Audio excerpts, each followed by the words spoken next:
Hello and welcome to this video. In this video we're going to be looking at the topic of total internal reflection. So we've up to this point in refraction we've been able to come up with Snell's law, which is how we can describe the relationship between the refractive index of a substance and the angle that the light gets refracted into it. And then we said that if we go far enough, if we went from a substance where N1 was greater than N2, we can get to a specific angle at which, called the critical angle, at which the light is refracted along this boundary. We said if theta is greater than theta c, then we have total internal reflection. Okay, now total internal reflection is literally just the light, instead of being refracted through the surface, just gets reflected off the surface. Okay, so if you remember from back in maybe Key Stage 2, when you learnt about reflection, in this case, it's not a mirror, but the surface can act as a mirror. And so if you have light coming in at some angle, theta 1, or the angle of incidence, and it gets reflected, it has to be reflected back at an angle theta 2. And for this to be reflection, the condition it has to meet is that theta 1 has to be equal to theta 2. Okay, so this is the important condition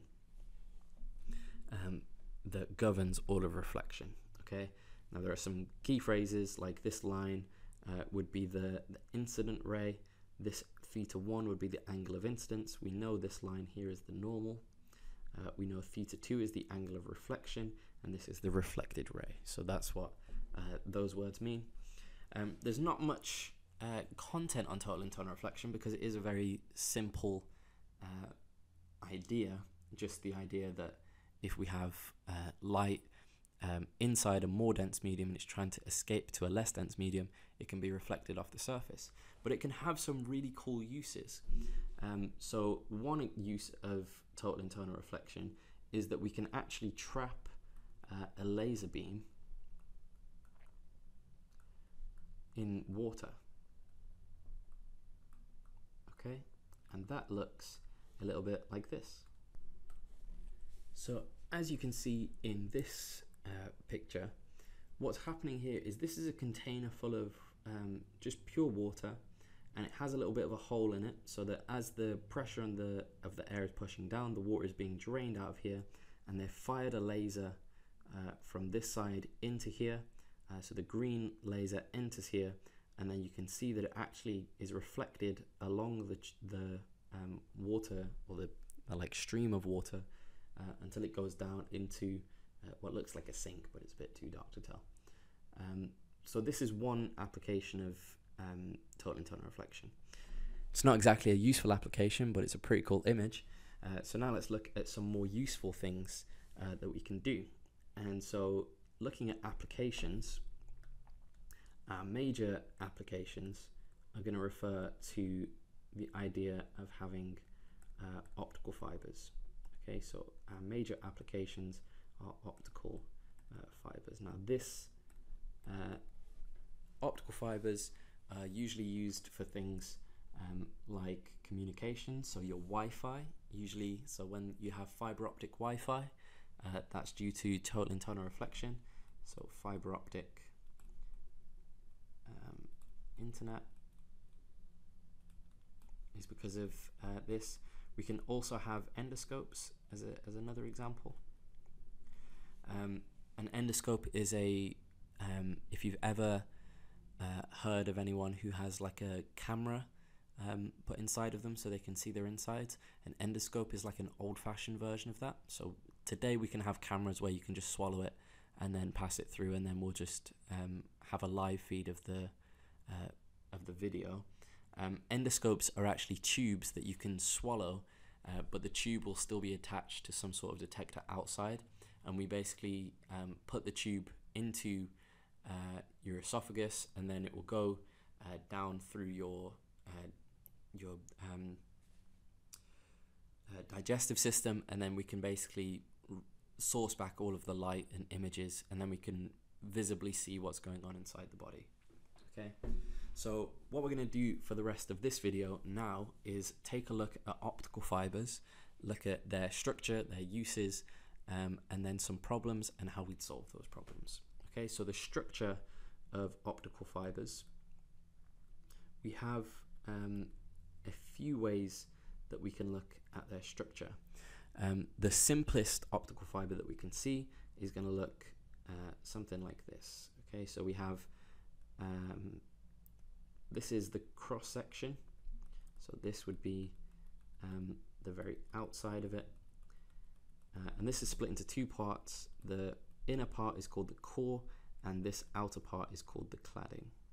Okay, so the idea of the core is it has a very high refractive index, so I'm just going to call refractive index N. The cladding will have a very low refractive index, and this basically makes sure that if we have light coming in here and it's going to reach this surface, it tries to ensure that N1 is greater than N2, and therefore we'll trying to guarantee as much total internal reflection as possible. Now that's not always possible, because if we had, for example, a light ray comes in and goes straight up to here, then that light ray might have an angle here that's smaller than the critical angle, and it might refract through. So what happens when it refracts through is the cladding absorbs that signal. Signals that are refracted.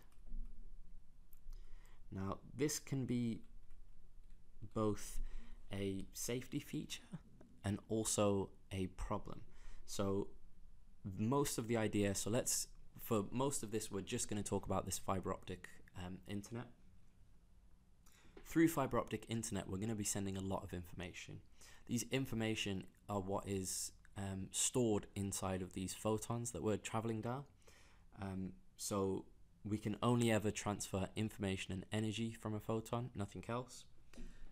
So we're basically putting information into these photons, then we're sending these photons down a cable that is then going to eventually be absorbed by a detector, decode all of the information, and then it will essentially download a web page or an email or whatever you're actually sending across this internet connection. So what happens if we're trying to send a data packet, but that data packet then gets absorbed by the cladding, is it can never reach that area. But at the same time, we don't want it to be able to escape that fiber optic cable, that optical fiber, because if it can escape that and someone's standing next to an optical fiber with a detector, they can then just get all of your information. And this information might be bank details or anything else that you wouldn't want people to find out. And so this cladding is both a safety feature and kind of a problem. Okay. But the main problem with this is we wouldn't need this cladding if we could somehow ensure that we couldn't get this kind of angle. And so what we can do is we can have a second structure to an optical fiber where we have multiple cores. So just going to scroll down slightly to give myself enough room. We can have a central core still. So we still have a central core here, but then we'll also have a secondary core, so core 2, and we'll have the cladding.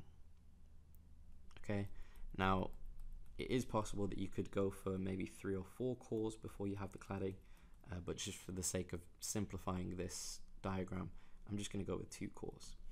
Now, the core 1 obviously has the highest refractive index still. Core 2 is going to be like an intermediate between these two, because this is going to have the lowest refractive index. So this has basically an intermediate between the two of these. What that means is that if I make a larger diagram here, where this is N1, i.e. the core, so this is, let me actually just label it as the core 1, and this is core 2. If a light ray were to come in here and be incident on it where this angle is less than the critical angle, and it gets refracted, we know it's going to refract into a less optically dense medium, so it's going to speed up and go away from the normal. So it's going to look like this, okay, probably something even more. And then it's going to reach the cladding. And when it reaches the cladding, its angle now, here, this theta, is much bigger than it originally was, meaning we have a much higher opportunity for this to be reflected. So it's more probable that if we have two cores, you're going to get more total internal reflection than if you just had a single core. Now, if you have 3 or 4, it obviously means you're going to get much more, but the more cores you add, the more expensive it is to build the wires. So we tend to go with as minimum as possible, but we try to make the difference in the refractive index as big as possible, so that we ensure the maximum amount of total internal reflection, so that we get a small critical angle. Okay, so this is the general idea of the structure of them. Now let's have a look at some problems that these things can cause. Okay, so the main thing that is traveling down these optical fibers is light. Okay, now we might send down, in the case of an endoscope, we want to look at the visible light. So we want to see if there's any like color variation in some organs that shouldn't be there or anything like that. So for the sake of these problems, I'm just going to draw a single core optical fiber just for the simplicity of it. But these will both occur in single and multi-core fibers. So let's say I send an instantaneous pulse. Okay, so this pulse here, I would refer to it as an instantaneous pulse. So it's just one single burst, and it's going to be of white light because we're trying to observe color changes. So we need the light to be consistent of all these different colors. So it's an instantaneous pulse of white light. Okay. Now, if we have white light, we know white light is consistent of multiple wavelengths, and if we have multiple wavelengths, they all have different speeds. So the different wavelengths through this medium are all going to travel at different speeds. So the problem here is that different wavelengths travel at different speeds, and actually, if we wanted to be more specific with this, they travel at different speeds because they have themselves their own refractive index, because each wavelength has its own refractive index. Okay, so refractive index isn't just for the medium, it can also refer to the wavelength of light, but we're not going to look at that in too much detail in A level. So for now, you can just understand that each wavelength will have its own refractive index because it will travel at a different speed in the same medium. What this is going to cause then is at the detector on this side, this wavelength is going to hit first, and then we're going to have to wait some time for this wavelength here. Now the amount of time that we're going to have to wait, if we have a really short cable, obviously it isn't going to matter too much because the speed of light is really high. But if we were to change this and have this being transferring information over hundreds of miles, the difference between these can get quite big, which makes it kind of a problem because the signal we're going to detect is what we call broadened. Okay, so this is called pulse broadening, because the time between when we initially detect this wavelength up here and the time where we finally detect this wavelength can be quite large. Okay, so this causes pulse broadening. And if we have a really large broadening effect, it means we might have to wait a very long time to download the web page, or to be able to put together an image of the insides of whatever we're looking at. So this is a problem. This problem is called material dispersion.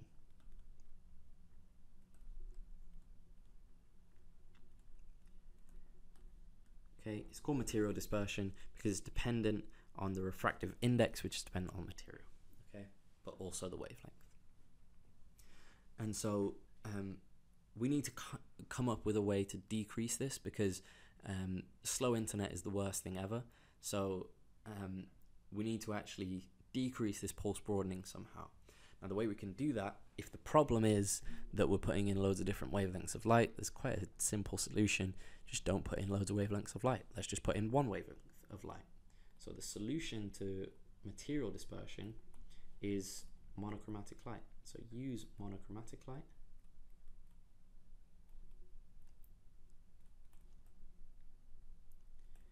And all that means is that instead of having loads of different wavelengths that travel at different speeds, we have one wavelength that's always traveling at the same speed, and so we're not going to get any pulse broadening unless we have another problem. So this is your first problem that you'll need to know about. Your second problem is called multi-mode,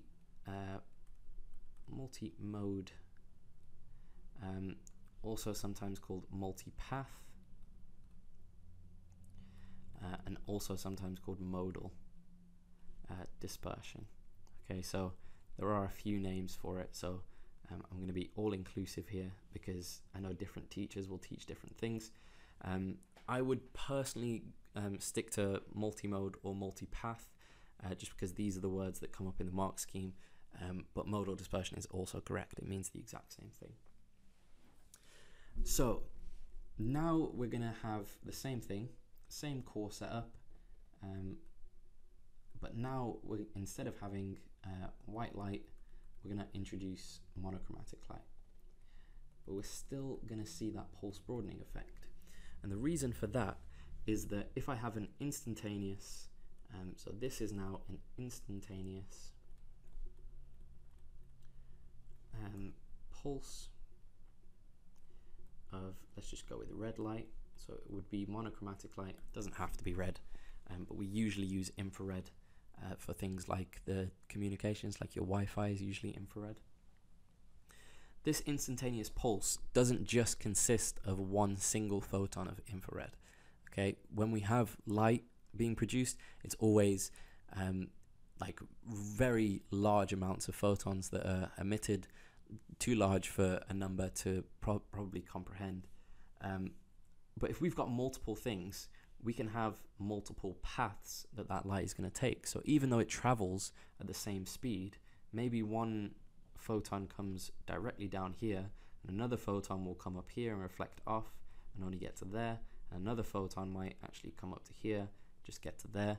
And so within the same span of time, we've actually got a big difference between the distances that we've actually covered. Okay, so different paths through the fiber,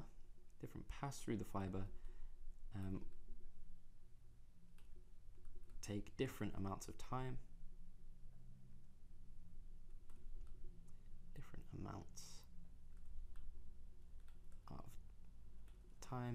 therefore we get pulse broadening again, because we will have to wait some time between the first photon that might have gone just straight down to get there and the last photon that would have been bouncing around a bunch.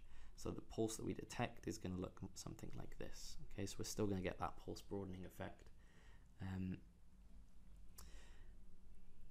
And so we need to figure out a way to then reduce this. Okay, so we need a solution for this as well. Okay, so the solution for this is that if we are having a problem, because if we initially look at the core, our problem is that we could have things that are coming through here, but also things that are doing here. So we have a really large angle of difference here between the two things. If we need to decrease this, we just need to make the core a little bit thinner, because if we make the core of it much thinner, it means that that difference in angle is going to be much smaller. So actually, we're basically causing all of these different wavelengths to eventually converge onto a very similar path. Now, this obviously isn't a perfect solution. We're still going to get some modal dispersion from the different paths that it can take, but it's just going to be reduced by using a thinner core. So this is, we want to use a thinner core. That's just going to cause all of the paths to converge down to be the same path. Now, there is one last thing that we can look at. So one final solution, which is the best solution of them all. This is a solution for both multipath and material dispersion, and they're called repeaters. Okay, so repeaters are tiny little electronic devices that we can put along these fibers. This would be the repeater here, and their job is basically that they absorb the delayed signal, so that pulse broadened signal gets absorbed by them, and then they re-emit the original signal. Okay, so they're basically reducing the effects of them. It's not to say that the effects aren't still going to happen, but because of these repeaters, we can put these repeaters just a few miles, maybe meters apart, depending on how quickly we want to get that information across. Obviously, the more repeaters, the quicker it will go. But the job of the repeater is just to absorb that delayed signal, re-emit the original signal, and so it basically reduces. So if we go back to this material dispersion, we said the difference between the time that this one reaches and this one reaches is going to be much bigger if we have a much larger distance. So therefore, instead of changing the distance, we can just put repeaters in at repeating distances, and that's going to cause an overall decrease in that kind of dispersion, and it'll be exactly the same effect for multipath dispersion. So this is everything you need to know about total internal reflection and its applications. Thank you for watching.